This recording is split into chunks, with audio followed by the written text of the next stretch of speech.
ভোরের আলো ফুটতেই জলদেবীর উদ্দেশ্যে নদীতে ফুল ভাসানোর মধ্য দিয়ে পার্বত্য চট্টগ্রামের ক্ষুদ্র নৃগোষ্ঠীর প্রাণের উৎসব বৈশাখীর আনুষ্ঠানিকতা শুরু হয়েছে।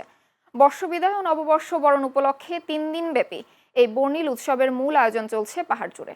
পুরনো বছরের দুঃখ, কষ্ট, গ্লানি ও হতাশাকে পেছনে ফেলে সুখ, শান্তি ও সমৃদ্ধির প্রত্যাশায় উৎসবটি উদযাপন করছেন পাহাড়ি জনগোষ্ঠীর মানুষ। এপ্রিলের প্রথম সপ্তাহ থেকেই পার্বত্য অঞ্চলে শুরু হয় বৈশাখীর আনন্দধারা। বিজু, বিহু, বৈশুখ, সাংরাই ও চাংক্রান সহ নানা নামে উদযাপিত এ আয়োজন পার্বত্য চট্টগ্রামের বৃহত্তম সামাজিক উৎসব। শহর, নগর ও পাহাড়ি পল্লী সবখানেই এখন উৎসবের আমেজ, প্রাণচাঞ্চল্য আর মিলন মেলার দৃশ্য। এদিকে পার্বত্য চট্টগ্রামের পাশাপাশি রাজধানী ঢাকার রমনা পার্কেও আয়োজন করা হয়েছে ফুল বিজুর অনুষ্ঠান। দেশের উন্নয়ন তথা সুখ সমৃদ্ধি এটাই চাই আমরা। 14 তারিখ হচ্ছে আমাদের নববছর, যাকে বাংলা ভাষায় হচ্ছে বাংলা নববর্ষ বলা হয়।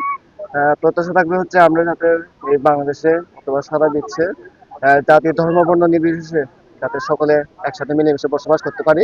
পুজোটা মূলত আসছে মা গঙ্গা মাকে সাক্ষী রেখে, মানে পুরাতন বছরকে বিদায় জানাতে, নতুন বছরকে ভালো করে উদযাপন করতে এই জন্য আমাদের পুজো। আজকে আমাদের হচ্ছে যে 12 এপ্রিল আমাদের ফুল বিজু। মূলত হচ্ছে যে আমরা ফুল বিজুকে ভাজানো গঙ্গা মার উদ্দেশ্য করে আমরা ফুল ভাজাই, যাতে হচ্ছে যে আমাদের যে এক বছরে যা কিছু আমাদের মনের কষ্ট ছিল, মানে আশা অপূরণ ছিল, ওইগুলো যাতে আমাদের পূরণ হয়।